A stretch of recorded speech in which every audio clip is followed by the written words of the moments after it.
Well, guys, as you know, yesterday was a pretty good day. We got news about the MLS calendar change, which is going to completely change Major League Soccer forever.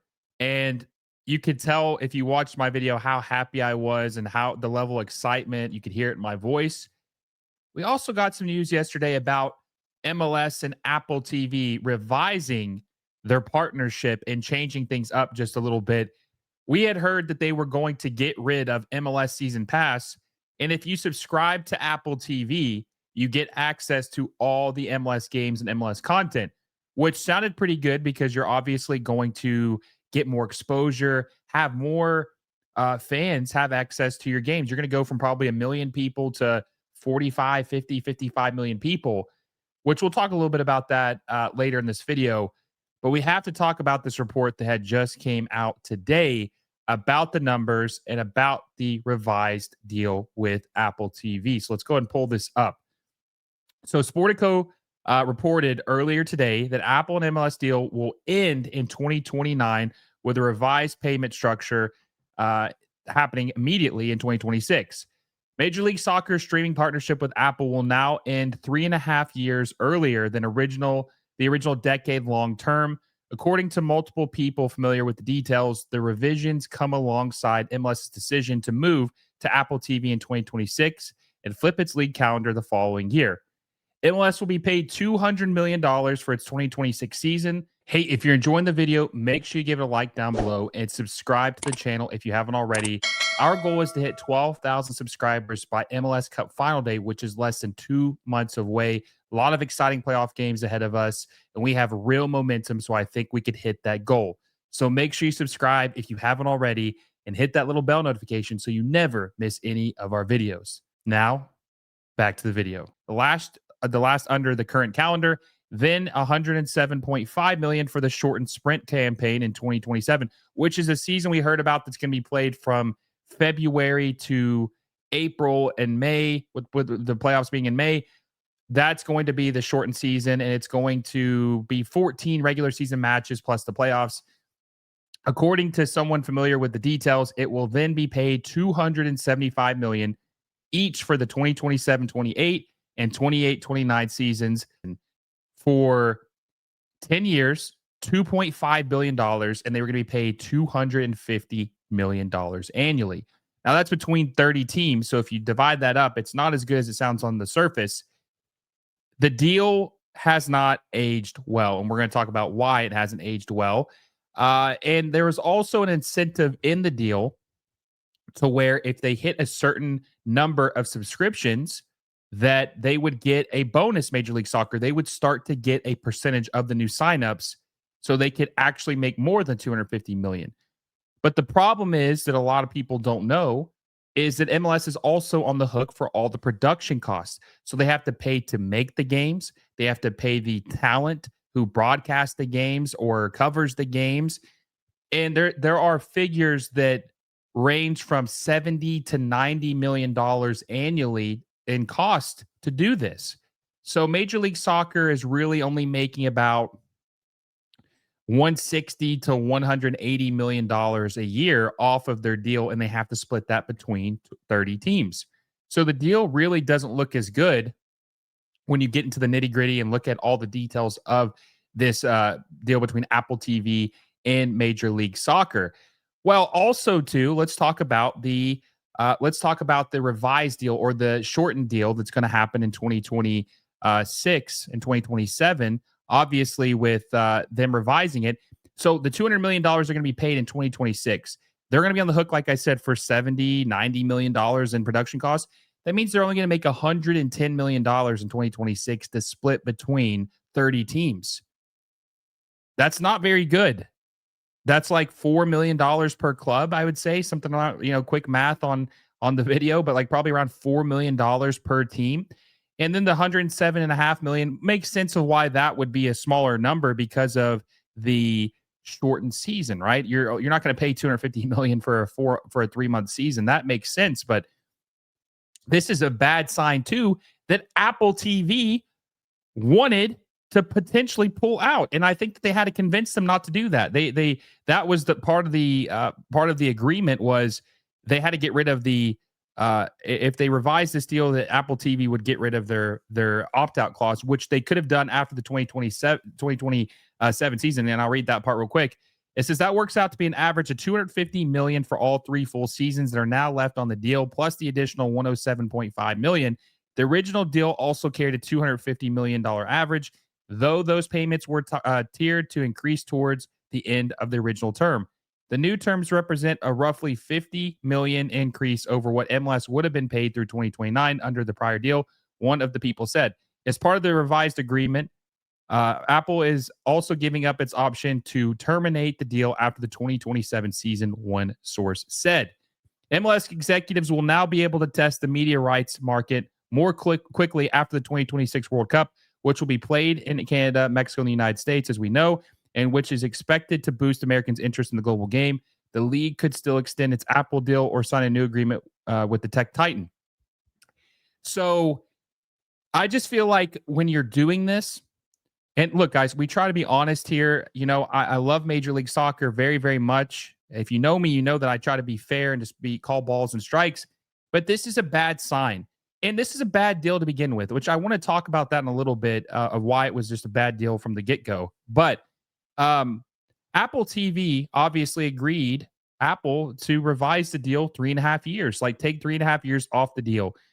And there were a lot of rumors about them possibly terminating this agreement with Major League Soccer early because they just weren't seeing the results of people interested in this the league, in the product, and people signing up. I mean, they were giving it away for free. If you made a DraftKings bet, if you were a T-Mobile customer, you got MLS season pass for free. So they were trying to do everything they could to get people to sign up and want to watch this, and it just wasn't panning out the way that they wanted.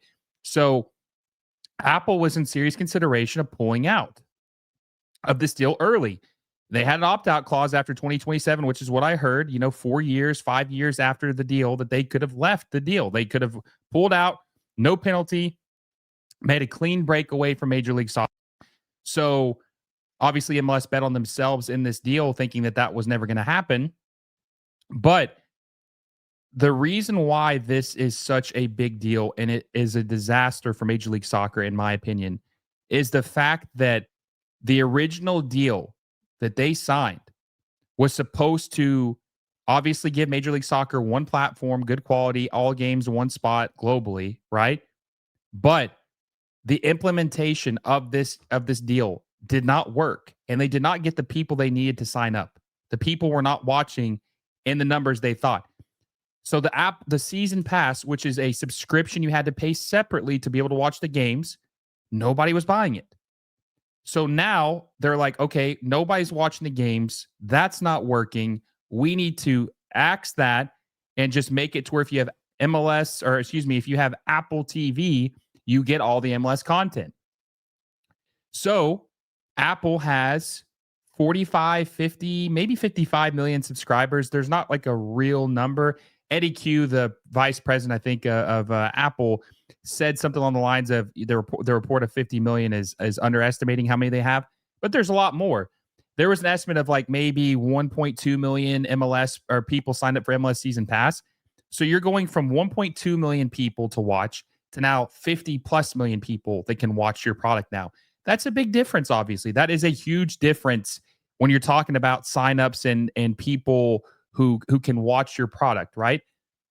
That should have been that should have been their formula from day one. MLS, as much as we love it, is just not the league yet to where everyone's going to sign up to watch it and pay to watch it. It's just not there yet.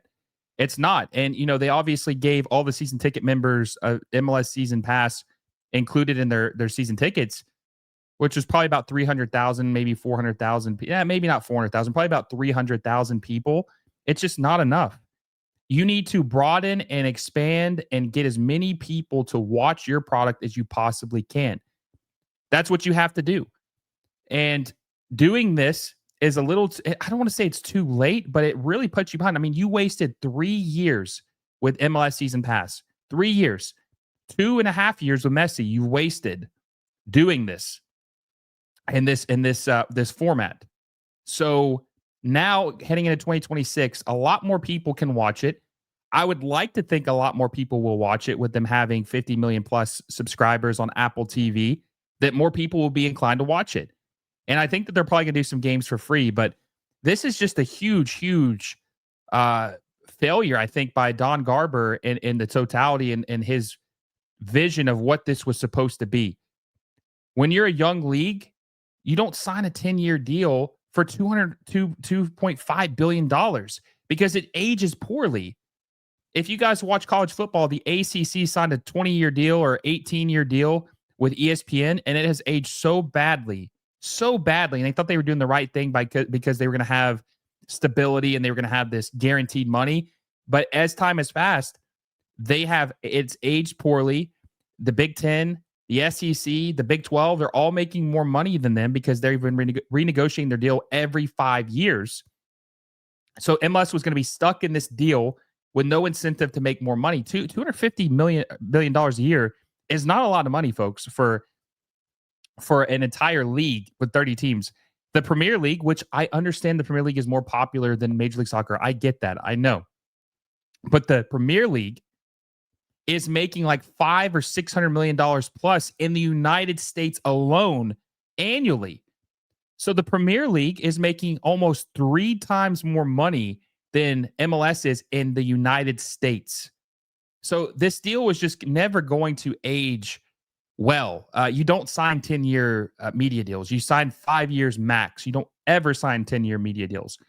So this has been revised to where 2029, they will be able to sign a new media deal, which is about six. So the deal is going to be about 6 years, 6.5 years.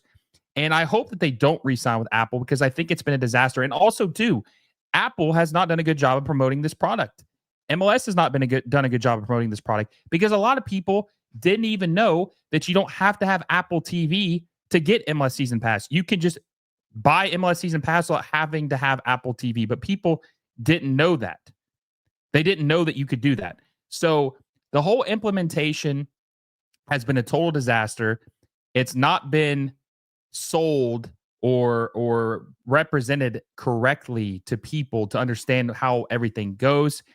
And this just shows that Apple TV was a huge, huge disaster. And I hope they learn from this. And I will say this, just to be positive.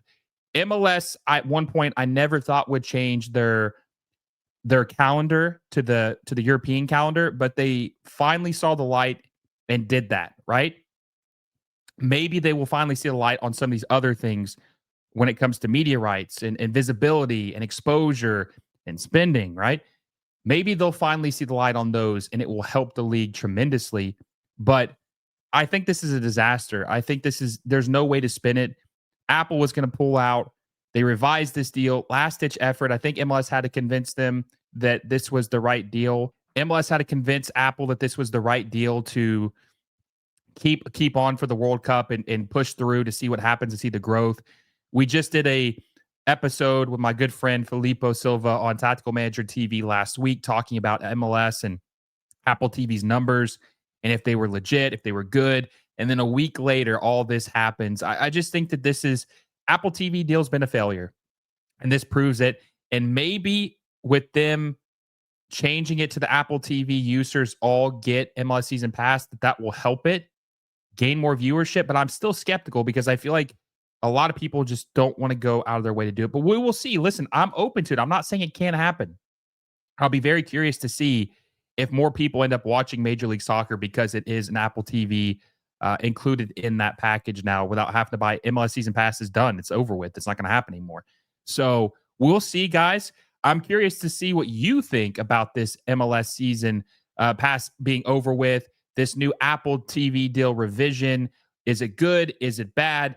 Do you think Apple TV having MLS to 50 million people is going to help? Is it going to make any difference? Let me know in the comment section down below. And if you guys enjoyed this video, make sure you give us a like down below. Subscribe to the channel if you haven't already. Hit that little bell notification so you never miss a video. And until next time, guys, I will see you all soon.